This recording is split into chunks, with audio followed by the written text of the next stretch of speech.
Chapter 8 The Mummy. A real mummy. Bandages were still wrapped around the boy's skull, but most of the bandages had come off the face. It was Rouletabille, queen of the Nile. Her broken teeth were showing, her little wrinkled ears, her squashed nose, her withered flesh, her hollow eye sockets. Plus, the rotting bandages on her body were coming off. You could see bones. "Oh, cross!" cried Annie. "That skull!" "No," said Jack. "It's interesting." "Forget it," said Annie. She started out of the room. "Wait, Annie. Come on, Jack. Hurry!" cried Annie. She was standing by the door. Jack pulled out the Egypt book and flipped to the picture of a mummy. He read aloud. Ancient Egyptians tried to protect the body so it would last forever. First, it was dried out with salt. "Ugh, stop!" said Annie. "Listen," said Jack. He kept reading. Next, it was covered with oil. Then it was wrapped tightly in bandage. The brain was removed by. "Yuck! Stop!" cried Annie. "Goodbye!" She dashed out of the room. "Annie," called Jack, "we have to give her the Book of the Dead." But Annie was gone. Jack reached into his pack. He pulled out the scroll and the scepter. He put them next to the mummy's skull. What, it is just a decoration? Or did the deep sigh seem to shudder throughout the room? Throughout the room, did the mummy's face grow calmer? Jack held his breath as he backed away, out of the mummy room, out of the boat room, down the stairs. At the bottom of the stairs, he heaved down his own side of a reef.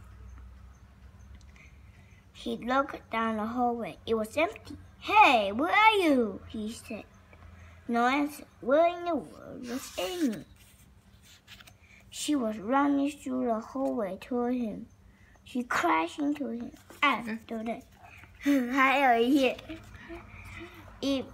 然后 Jack started down the hallway. "Annie!" he called.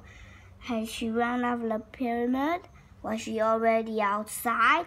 "Annie! Help! Jack!" came a cry. The voice sounded far away. It was Annie. Where was she? "Help! Jack!" "Annie! Annie!" Jack started to run along the shadowy hallway. "Help! Jack!"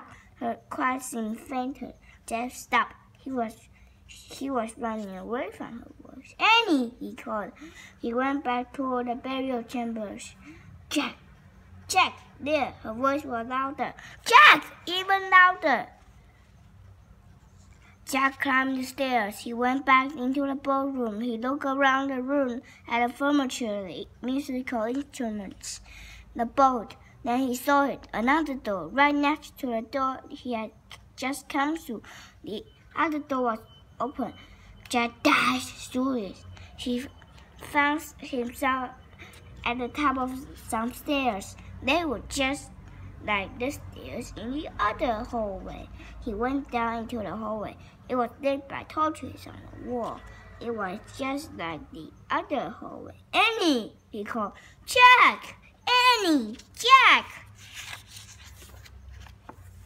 She was running through the hallway toward him. She crashed into him. "I was lost!" she cried. "I think this is one of those false passages built for the tomb robbers," said Jack. "False passages?" said Annie, painting. "Yeah, it looks like the right hallway," said Jack. "We have to go back into the ballroom and out the right door." Just then they heard a creaking noise. Jack and Annie turned around. They looked up the stairs. Then they watched in horror as the door slowly creaked shut.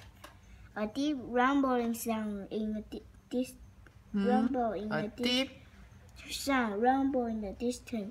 and all the torches went out. It was pitch dark. What happened? Asked Annie. Chapter 9. Follow the leader. It was pitch dark. What happened? Asked Annie. I don't know. Something weird, said Jack. We have to get out of here fast. Push against the door. Good idea, said Annie in a small voice. They felt their way through the darkness to the top of the stairs. Don't worry, everything is going to be okay, said Jack. You're trying to stay calm. Of course, said Annie. They leaned against the wooden door and pushed.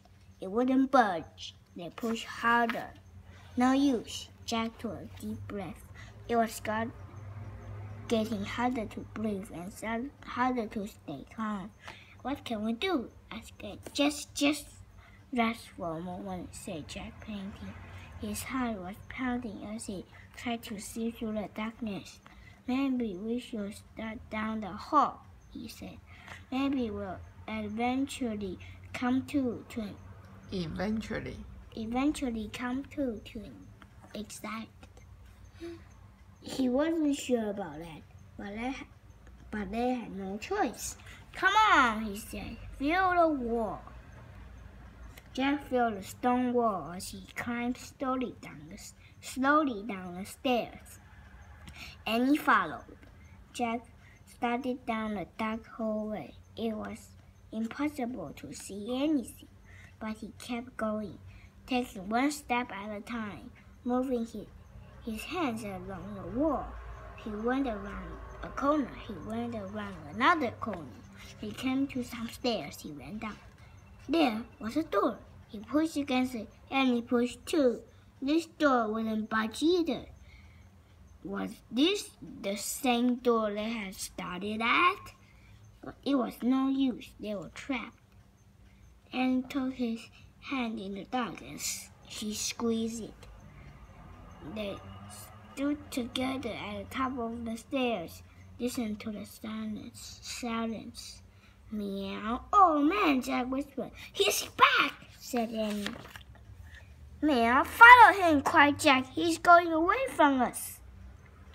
They started down the dark hallway, following the cat's meow. Hands against the wall, Jack and Annie stumbled through the darkness.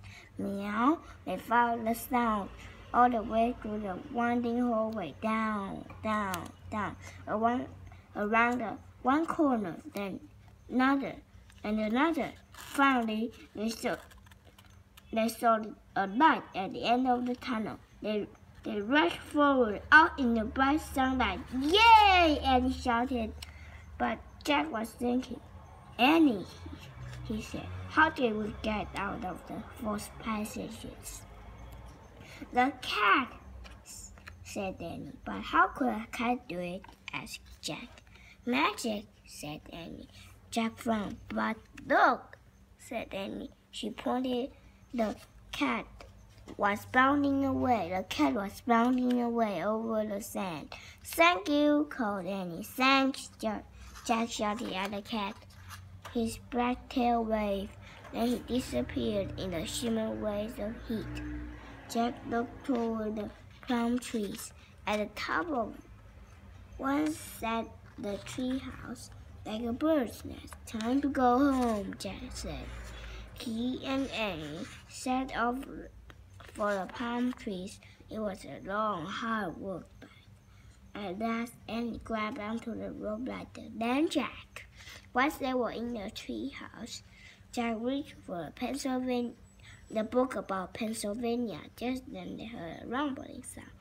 The same sound they had heard in the pyramid. Look, Annie said, pointing out the window. Jack looked. A boat was beside the pyramid.